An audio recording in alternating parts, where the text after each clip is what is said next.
Okay, perfect. All right. So why innovating? Well, basically because there has been a lot of research and a lot of work about pronunciation, sorry, about grammar, vocabulary, writing, and pronunciation, not so much. And I did research on a teacher training blended flipped course on how to teach pronunciation. So based on all of this experience, I'm going to share with you what it is that you can start using in your classes in terms of flipping if you're not doing it already. So this is the agenda. We're going to talk about what pronunciation is, just to have a clear basis on, what are these features and what you can do in your classes. I'm going to talk about teaching pronunciation, some aspects that you should keep in mind. Then we'll go into ideas for flipping and some tips just to close today's session. So to get started, and because this session is intended to be interactive, I want to ask you to keep in mind this information that I'm showing you right now on the slide. So if you're on your computer, you can open a new tab, and please go to polev.com/Marta Ramirez, or you can take your phone and open this same website on your phone, polev.com/Marta Ramirez. And throughout the session, I will be activating some questions that I want you to answer in real time. So don't close the tab, okay? Or don't close the window, or don't turn off your phone if you're going to use your tablet, okay? All right. Okay, so let's get started. So our first point is, okay, what is pronunciation? It might seem like a very obvious question because we do talk about pronunciation, but there are a lot of features and a lot of elements that come into play when we're going to teach it. And pronunciation has been called the Cinderella of language teaching. So we're going to start with our first question that I'm going to activate for you. And you might take maybe a minute to connect. So make sure you're connected to that first, to polev.com/Marta Ramirez. And I want you to answer the question that appears on the screen. How can you associate Cinderella and teaching pronunciation in one word? Like if you only had one word, how would you? Okay, so we have engaging. All right, we're gonna wait for those responses to come in. Singing. Okay, interesting. Yeah, Cinderella was a singer. We can teach pronunciation through singing. All right, neglected, mysterious. Okay.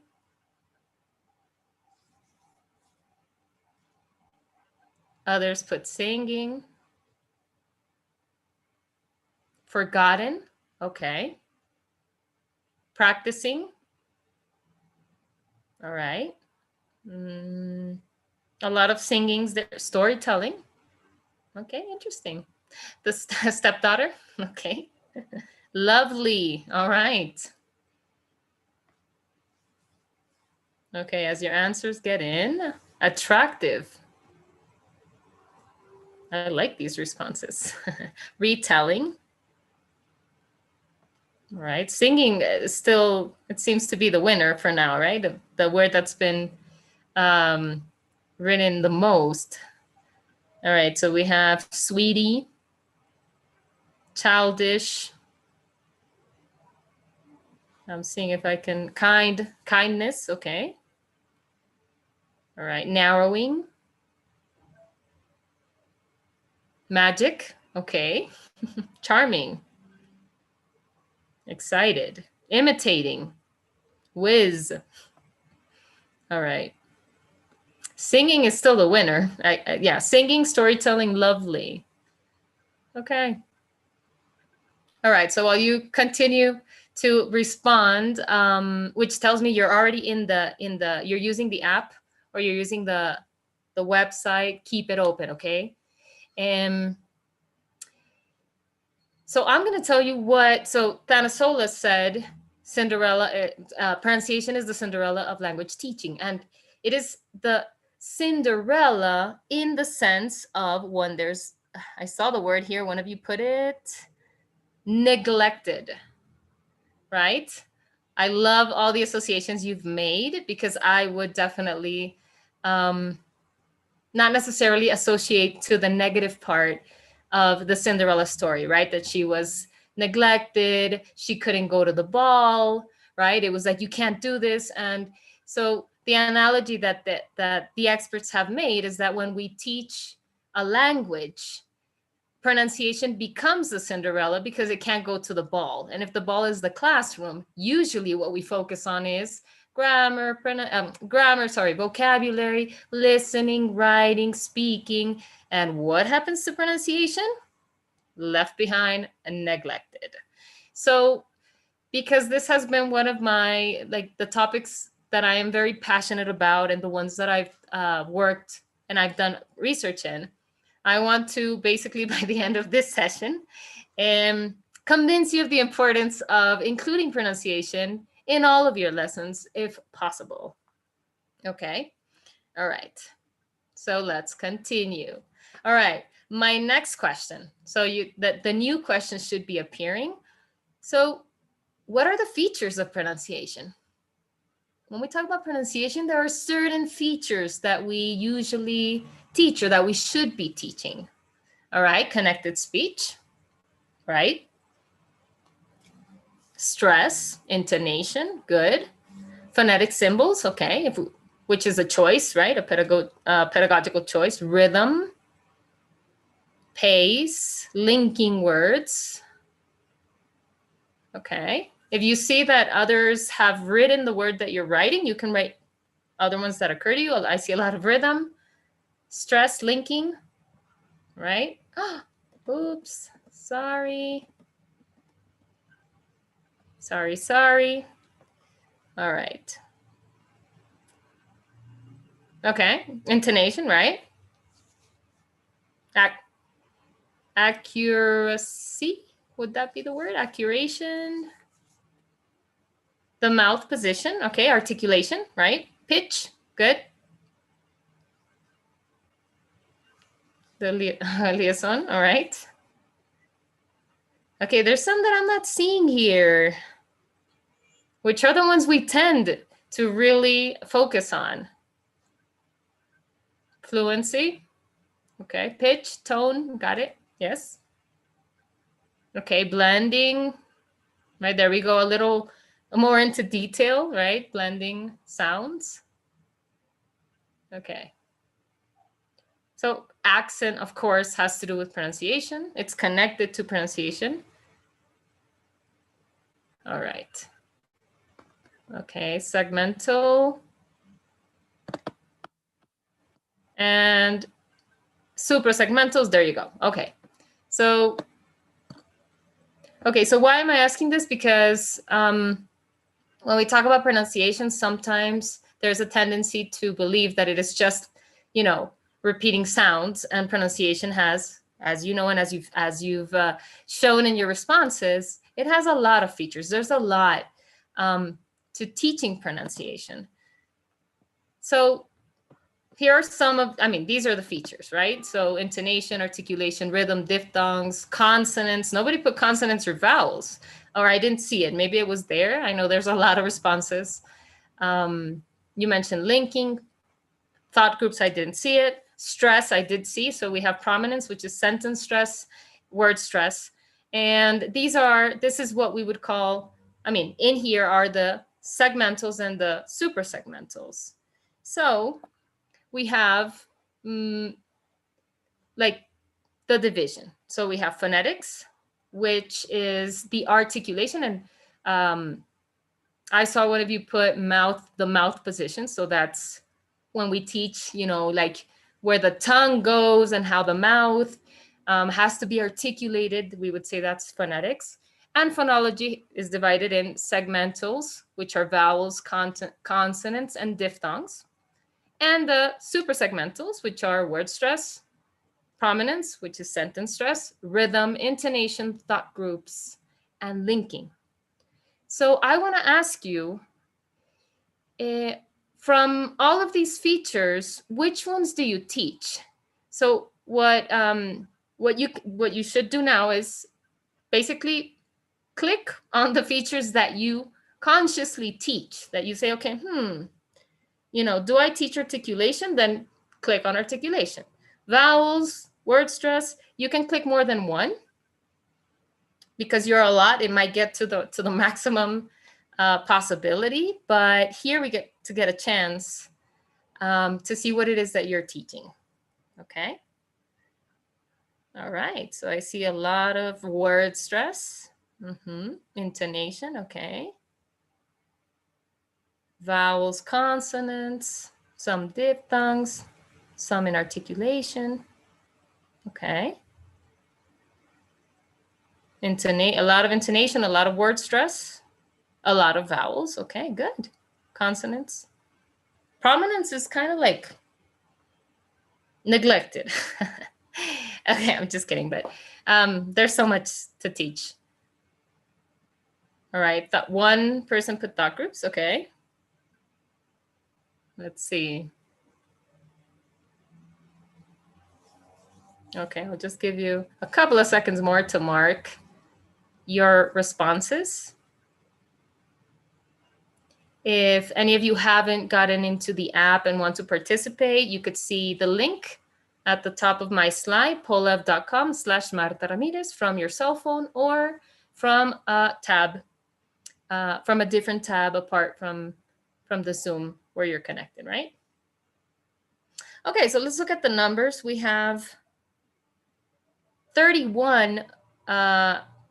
Here it's just showing me how many times you marked, right? So 31 of you have focused on word stress. We have 27 intonation, 20 linking, 22 vowels, 23 consonants. So if we look at the segmentals, for example, consonants, according to numbers, consonants are taught more than vowels, or almost at the same level. Diphthongs, not so much. And then we have a lot of word stress, a lot of intonation, then a little less linking, a little less rhythm. Very few of you have teach thought groups, and a little less rhythm. Okay, so that gives us a good idea of more or less what we're, how we're focusing our teaching of pronunciation. Okay. Okay. So before we get into actually flipping pronunciation, how confident do you feel about teaching pronunciation after seeing all of these features? What's your level of confidence? So mark the emoji you feel more confident with. Okay, so we have a number of happy faces. Some are, okay, not so much.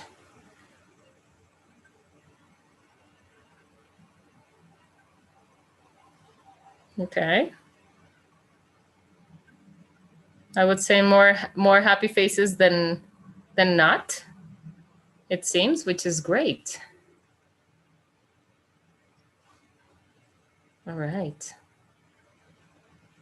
So it's okay if you don't feel confident about teaching pronunciation. That is supported with research, right? What research tells us is that because pronunciation has been neglected, there haven't been a lot of options for educators or for English teachers, for example, on courses on how to teach pronunciation, right? And many of the programs, the teaching programs, teach something. Maybe they'll teach you phonetics, or they'll have a phonetics and phonology course, but they won't really teach you how to teach it, right? So that's kind of what my research was focused on. So I know for a fact that research supports the feeling of not feeling confident because we haven't had that much support in general. And if you Google or if you use a search engine to look for courses on how to teach pronunciation, you're not going to find, it's not going to be like 2,532 choices in Peru. No, it's not going to happen. And it doesn't happen in Colombia either. So So it's okay not to feel so confident. All right. Okay, so we have a good number of you that feel confident and some of you not so much, and that's okay. So I will be sharing what you could do to gain a little more confidence, because we don't have to be experts in certain types of content when we flip. When we don't flip, we do. But when we flip, we don't necessarily have to be the experts, which is one of the great benefits of flipping, apart from all the ones that I have mentioned in the previous session. All right. Okay, so let's get into teaching pronunciation. So just to keep in mind, I'm going to tell you a little bit about what works and what research supports, because there are a lot of misconceptions with what it is that I should be teaching as an English teacher when I focus on pronunciation. So I've chosen just four key aspects that really work. And the first one is a focus on intelligibility. So wanting to become a native is old school. That's researchers in pronunciation and nowadays, and I think Ken Worthy was probably the first one who mentioned it in 1987, and that's why I put it there, because I want to pronounce like a native. That's not true anymore, and that's not true in terms of what we should be teaching in the pronunciation field. We should be focusing on being intelligible. I understand you, and that should be enough. If you decide as a student that you want to have native-like pronunciation, well then, first of all, what type of native pronunciation do you want to have? Because there are so many when we talk about English. And second of all, it's a personal choice.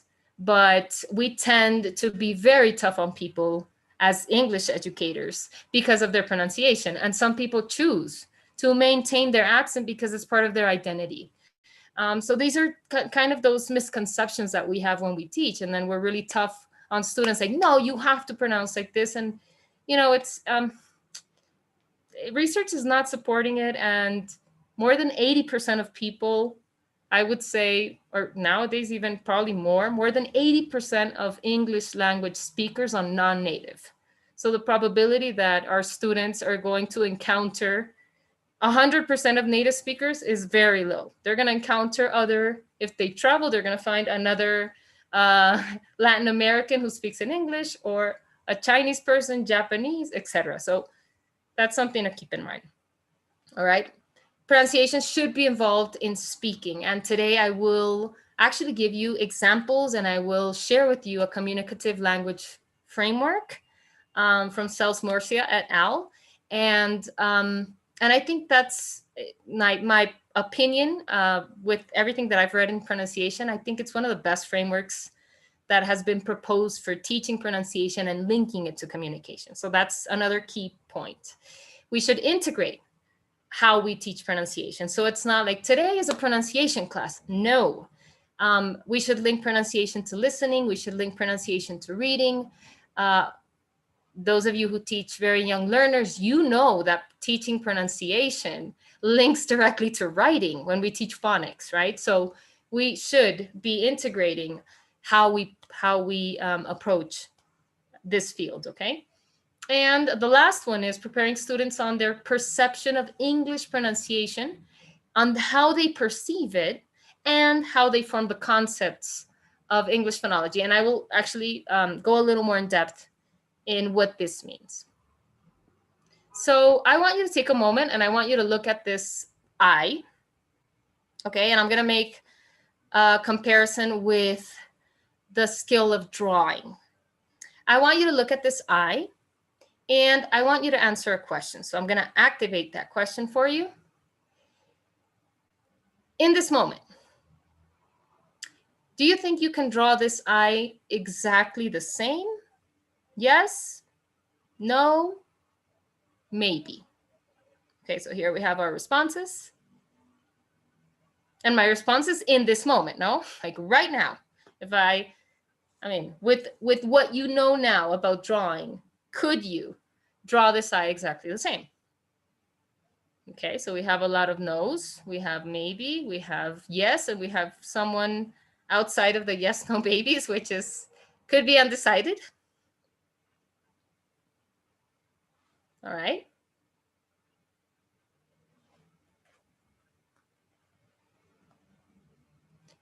So it's very interesting to see that there's a lot of responses. Most responses are no, right? And then we have 16 of you who say, okay, well, maybe I could draw it exactly the same. And 7 of you say yes. So what is the connection with drawing and teaching pronunciation? So it is a rhetorical question, right? I'm not going to ask you right now, but I want you to think about it. What is that connection between drawing and teaching pronunciation? So let me tell you. And some of you have already probably come up with it, or maybe you're writing it in the chat.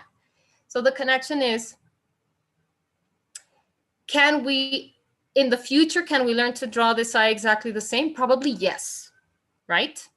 The people who say yes probably have developed the technique to draw. And so they say, yeah, I know how to draw. I could do that, right? The ones who say maybe could be thinking, maybe, I know how to draw, kind of, or I think I'm a good drawer. I'm not sure. I haven't done this. I'll give it a try. Maybe I can get there. Others are saying, okay, probably if I really look, carefully at the eye, the eyebrow, the little hairs, the eyelashes one by one, maybe I can get there. And others are saying, nah, I know my drawing skills and I can't do this. So exactly the same thing happens with pronunciation. How? That we think and we believe, or we tend to believe, that students are going to learn how to pronounce only by imitating. If I asked you, what I'm asking you here is can you draw this exactly the same by imitating it? And many of you are saying, no, I can't, or maybe, right? And with pronunciation, we tend to tell students, okay, repeat after me, 3, 3, 3.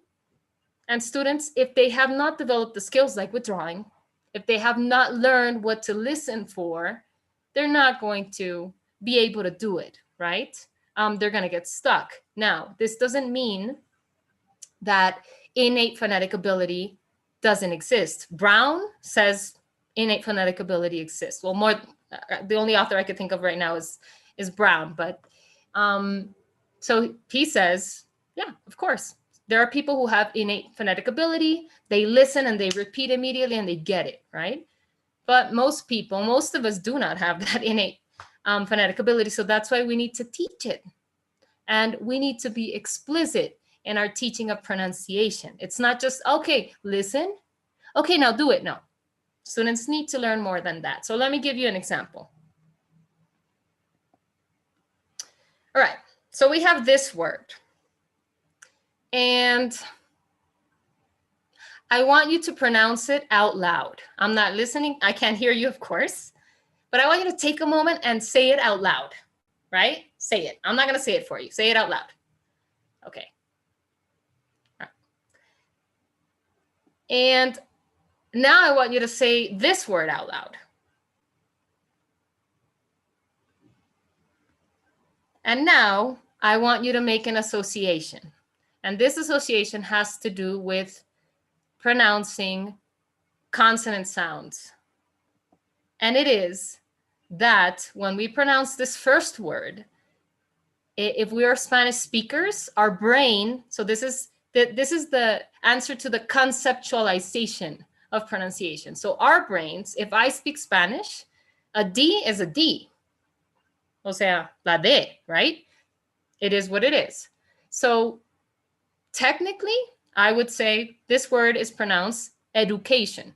Edu, como educación, claro. Educación, education. But in reality, that D is pronounced like a J. So I can pronounce joker, right? And in Spanish, pues yo, yuca, right? Like we have the sound. So it's not a problem of, I can't articulate it. It's too hard. No. But if nobody has taught me how to make that association, I'm going to keep saying education instead of education. So that's just one example, only one, of the importance of explicitly teaching pronunciation to our students.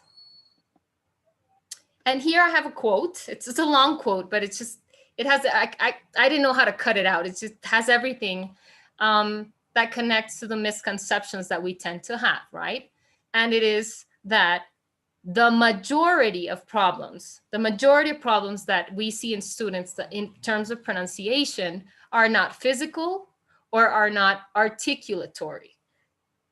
The majority, unless we have a student who has some type of articulation problem, the tongue, they can't move the tongue to a certain position, in that case, yeah, there's a pronunciation problem that's articulatory. Most people can articulate perfectly. The problem is cognitive, right?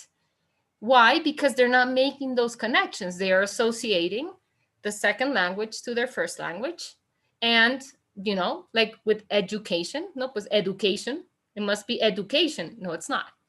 But if nobody teaches me, how am I going to know, right? So, and that's what I meant with conceptualizing the sounds appropriately, right? We need to learn how to discriminate them. We need to know how to make those associations when we have to make them, and then make other associations to organize them, right? And then create that sound system that is going to allow us to pronounce correctly in that new language. Okay? So one of the biggest myths is, when they say, you can't teach an old dog new tricks, or people of a certain age can't learn to pronounce. That's not true. Of course, children,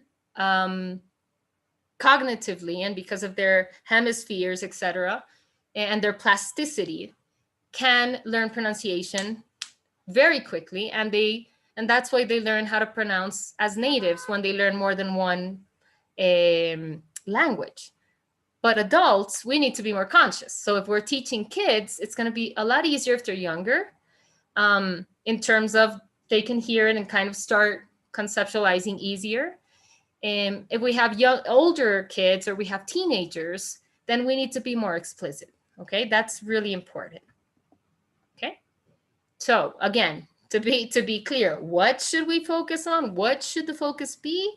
Intelligible pronunciation. To be intelligible. That's it. Intelligibility. Okay. And a lot of experts maintain this position, which I agree with, because we are in an international world. It's not about this language. The native language has to be this one. No, if I understand you, it's fine how you're pronouncing. Okay. All right. So let me introduce to you the communicative pronunciation framework by Selsmore, Sia Brinton, and Goodwin. They have a book on teaching pronunciation, and they talk about how we can focus the way that we pronounce in certain stages or phases in order to connect pronunciation with communication. So here are the 5 steps. The first one is analysis and description. So it is teaching our students explicitly, if it's a sound, how it works, if it's segmental or super segmental, whatever we're choosing, it should be explicit. So we need to teach our students how to analyze it, and we need to describe it to them. So it's not just repeat after me. No, it's telling them, look, we're going to learn this sound. This sound is pronounced in this way. Look at my mouth. Look what happens to my teeth or to my tongue. If I'm going to do a TH, tongue between the teeth, I'm blowing, right? And I'm pronouncing, I'm showing them how it works, okay? The next step, and here's where listening comes in, is that pronunciation is directly linked to listening. I mean, if we produce the language, we need to be able to listen to the language, and we need to be able to recognize the sounds in order to exteriorize them, right? Remember, conceptualization. What I hear is not necessarily what I produce. And what I hear is not necessarily what you're pronouncing, because my brain is tricking me into thinking, oh, this is like Spanish when it's not, for example, right? So the first step, we have analysis and description, then we have listening discrimination, then we have a controlled practice speaking activity, and here are some examples like dialogues, tongue twisters, minimal pairs. Then we go a little from controlled, we go into guided. So Controlled is you give the task to the student and they could do it by themselves. They should be able to do it by themselves. Guided is, okay, I'm going to give you some cues, like an information gap. I'm giving you some information, but you need to be able to complete it. And then communication practice is like free speaking activities, right? So a question to you. From these 5 phases, which one can we flip? Mark your response. Think about it.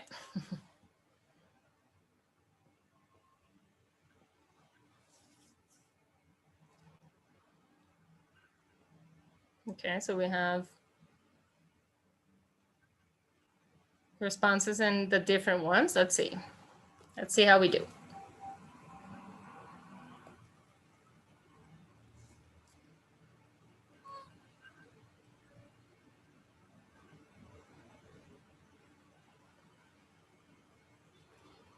Okay, so as you're responding, let's do a little recap of flipping. Remember that what we flip is direct instruction, meaning we flip what the teacher explains or what the teacher talks about, or yes, like what we're flipping, the content we flip is replacing something the teacher explicitly does.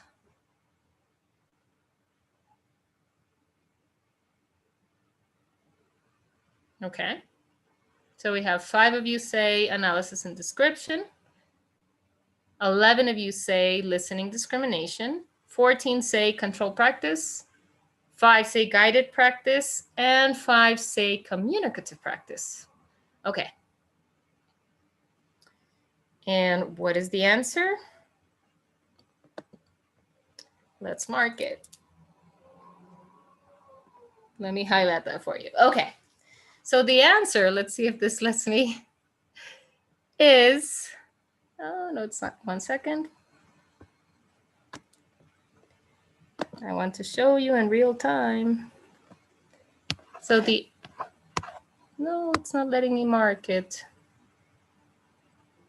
All right, let's go with the pen. No.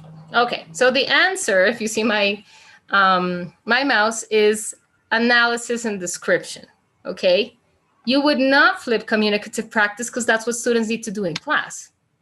If they're doing free speaking, that's what they have to do with you. That's what you need to be guiding them in, right?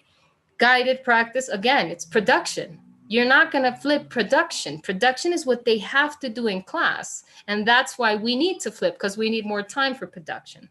The same with controlled practice. Controlled practice requires the teacher to be guiding the process, right? Listening discrimination, we wouldn't say that listening discrimination is necessarily flipped. What you could do, because listening discrimination is not something that the teachers does. Or that the teacher tends to explain. It's an exercise, right? So we can do that in class or out of class. We can ask students to do it as homework. But what really becomes flippable is the description, the descriptive exercise. That could be flipped, and I will be showing you some very specific examples of how this can work. Okay? Thank you for your responses. All right.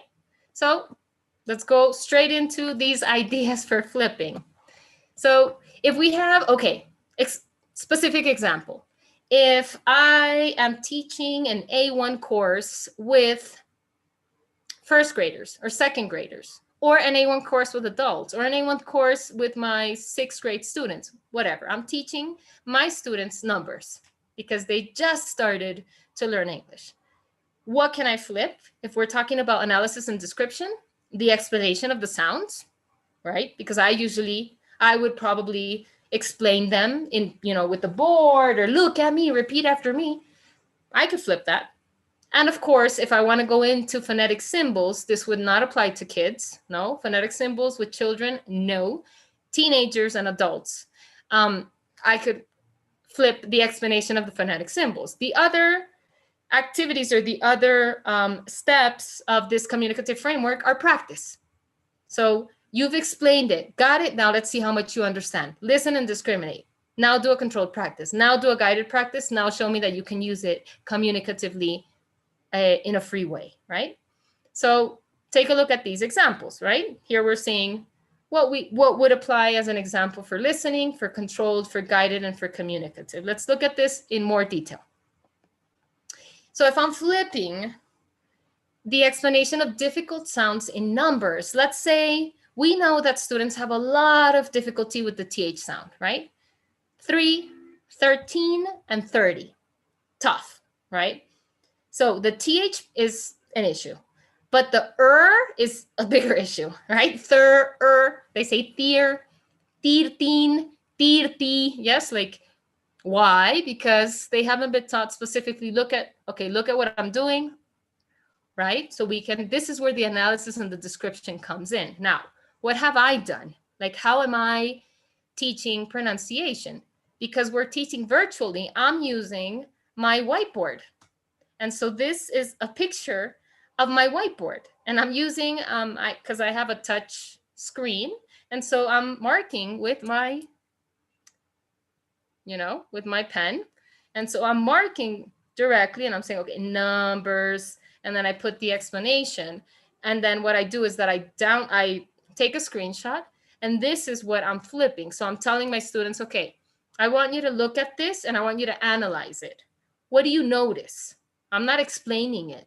No, this is a simple way of flipping. You can flip with a video. You can flip with an infographic. You can flip with your notes. There are so many ways to flip. Probably with pronunciation, video would be one of your first choices, right? Because they could see you and listen to you. And then this, if I'm going to use an image, it should be accompanied with the actual pronunciation and audio, right? So if I send an image, I record myself saying, okay, 3, 13, 30, or I record myself showing the screen and saying it, 3, 13, 30. Now, you're seeing something on the screen. Let's see if maybe it'll let me show you now. So you're seeing something on the screen and it's this, right? You might be asking, what's that? Now I'm teaching I'm teaching vowel sounds with colors, and that's a specific pedagogical strategy called the color vowel chart. That's like for another workshop. But basically what it means is that we teach the vowels with colors. So is purple, E is green, I is silver, E is red, A is black, Oi is turquoise, I is white, etc. So my students know what this is, right?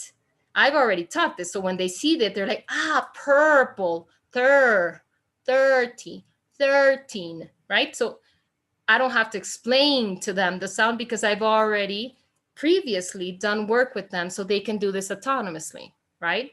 And my students, I teach university students, they know the symbols. So they know these symbols. And so when I tell them, remember that this is the symbol we've been practicing, then they just make those associations, right? So that's a way of flipping. Instead of me explaining it, I send them the image with an audio, or I record myself and then send them a video. Okay, that's a way to flip. What is another way to flip? So we can use, if we wanted, we could use digital flashcards. We have so many resources online. We could use digital flashcards where they have to like look at the sound and then they can, turn it around and then they could hear it. There are different ways that we could do this. We could even do it in a PowerPoint. You can show the image and record your voice, and students, when they download the PowerPoint with the audio, they're able to practice, okay? So just some examples here of how we could start flipping. Something as simple as how to pronounce the numbers. Now, remember, those two were the flipping. Now we're going to practice. So practice, how does this work in practice? Well, students need to learn to discriminate. What is the most common discrimination sound when we pronounce a TH, the F? Students say instead of 3, free, instead of 30, 40, etc. So it could be an audio where you tell the students, okay, listen and circle the word that you hear. Since we're working virtually, we can do this in class synchronously with them. They're practicing their listening, because listening is not just about knowing vocabulary. Listening is, if you don't know how to pronounce, you don't know how to hear the pronunciation, and then you get lost, right? So what we could do with this is, you might say, no, but I don't have, where do I find these audios, right? This list, I made it. Yes, this is a list that I made. And what I do when I can't find what I'm looking for is that I record myself on my phone. 3, number 1, 3, number 2, 40, number 3, 13. And I record myself, and students can listen to it. Or simply, if we're connected online, like you and I are right now, I could tell you, okay, listen and mark in your notebook as I say it. Number 1, 3, number 2, 40, right, etc. So some ideas there that we could use virtually in our classes. Let's go to controlled practice. So here we can use a tongue twister with TH sound, right? And that it's controlled practice, because you're giving the students everything they need to practice in a controlled way. So if I tell them this tongue twister, they're going to go through it. Remember the right? So 33-year-old thieves thought through the theories of their 13 theatrical therapists. There we go. And, or if we want to go with the dialogue, this is the controlled practice is literally listen to the dialogue and repeat it and practice it. Okay. So we want to connect it specifically to what we are working on in pronunciation. Notice that this dialogue has a name with TH, Thatcher. What's your name? My name is Thatcher. How old are you? I'm 13 years old. What's your phone number? It's 332 or 332 1335. There I've put 3, 30, and 13. Okay, so notice how this allows to make a direct connection into communication and recycles what we're teaching our students. Now let's go into guided. Guided is, because it's guided, you're giving them cues, right? So it's the same conversation, let's say, right? But now they have to fill in the blanks. So more guided, you see, what's your name? My name is, and you tell them you have to practice using vocabulary with TH. So then they could say Thalia or something like that, yeah? How old are you? I'm 35, 32, 37, right? You give them the cues. You tell them you need to practice with the TH sound. What's your phone number? It's 335, 35, 37. Okay. Less guided, only giving them very basic cues. So here students have to think, okay, what name? What's your name, right? And then they have to answer, how old? How old?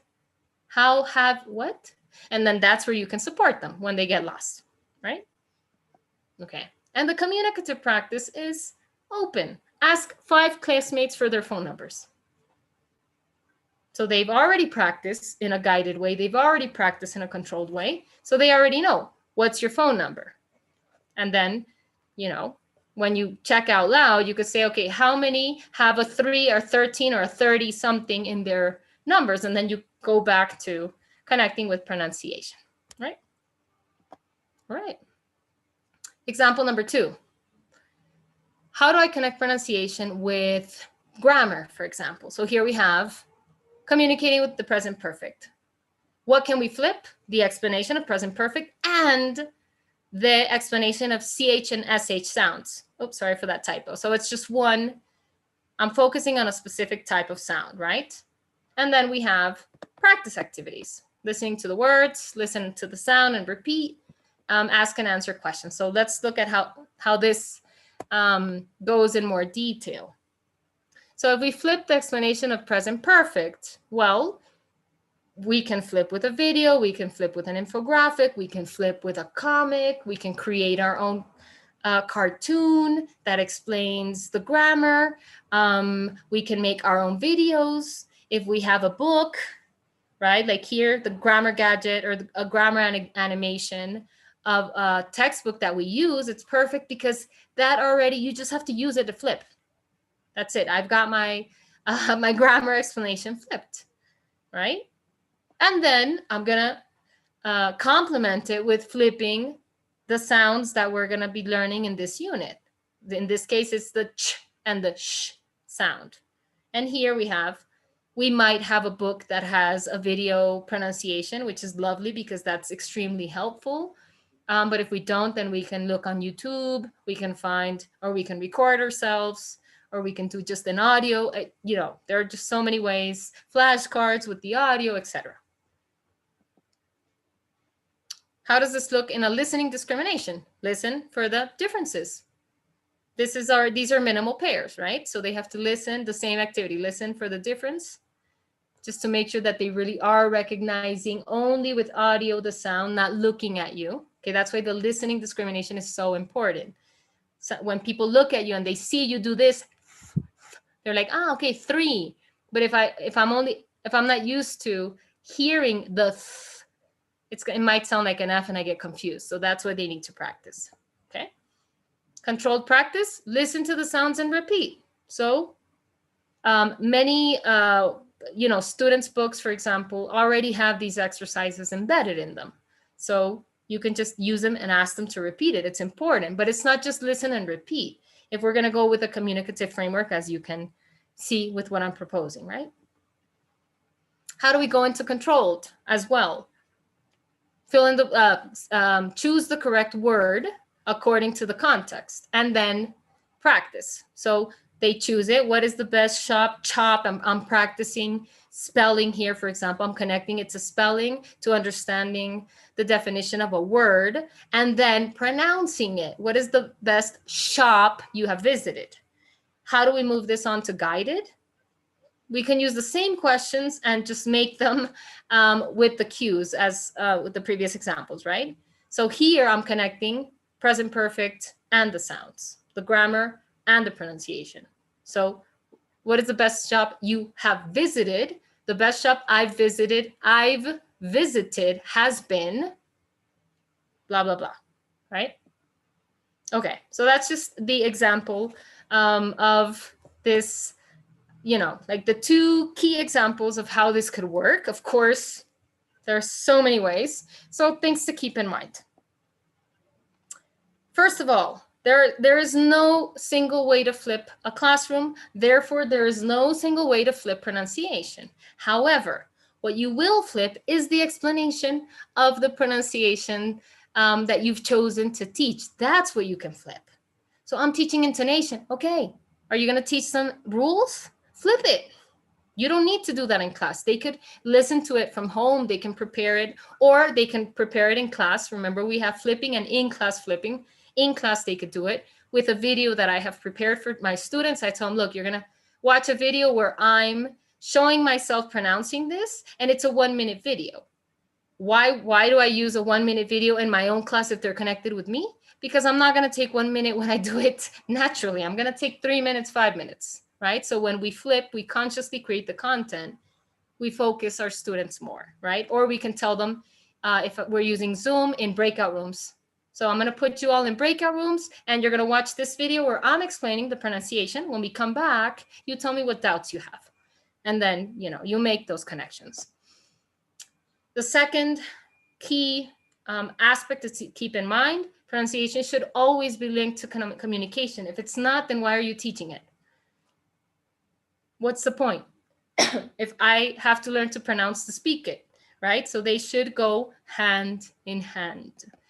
And flipping becomes an ally when you're going to teach pronunciation, because you don't have to be the expert. If you're not sure, those of you who marked like, I'm not sure, I'm not really sure if I could teach this, or I don't feel so confident, you don't have to be an expert. There are many experts on YouTube. While you become an expert, while you learn it as well. Sometimes we neglect pronunciation because we don't know how to teach it, because we don't understand it, and that's completely normal, because we haven't been taught how to teach it in many of the cases, according to literature and according to research. So It's an ally. You're not sure how to do it? Don't do it.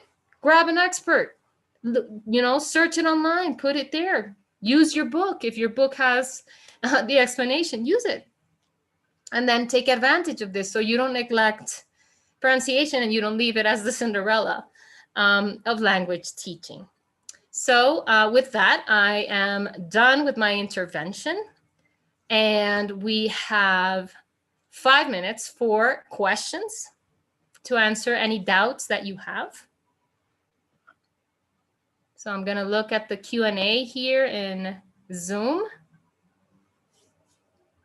Okay, and I see Sara Polar asks, how do we teach pronunciation in preschoolers? Well, in preschool, what we teach is, well, preschool depends on what ages we're talking about, but preschool is what we teach is phonemic awareness, and we teach phonics.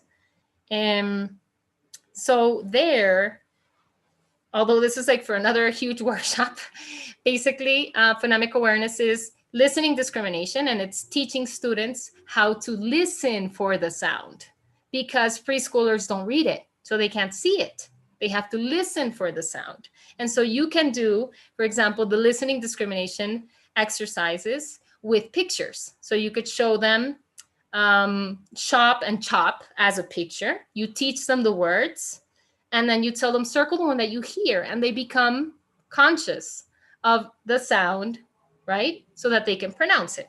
That's just a simple explanation, but basically phonemic awareness is where you want to start, right? Or the bigger term is phonological awareness. Rhymes, using rhymes. You can use tongue twisters. You can use songs. I know I'm missing a blending, segmenting. Well, okay, so Sara, the big term is going to be not phonemic awareness, because it's a subcategory of phonological awareness. You want to go to phonological awareness, okay? Carla asks, how long does it take to teach pronunciation to teenagers? I do not know how to answer that question, because pronunciation has a lot of features. Pronunciation is taught while you're learning. It could be Carla, you ask if you can take a month. You can take a month with some type of feature. You want to teach them consonant sounds? You want to teach them vowel sounds? If you focused only on vowel sounds, 1 month might not be enough, right? So pronunciation is extensive, and it requires internalizing, right? Thank you for that question. Okay. Flor asks, where can we find info about colors and vowel sounds? Flor, my recommendation is you can Google, I don't have the website right now in my mind, but you can Google the color vowel chart, and you will find, I think it's colorvowel.com, and it's a beautiful approach. I actually finished getting my level 1 certification. I'm doing certification level 2, and it's beautiful. It's beautiful. It works really well. It clarifies so much. So super recommended.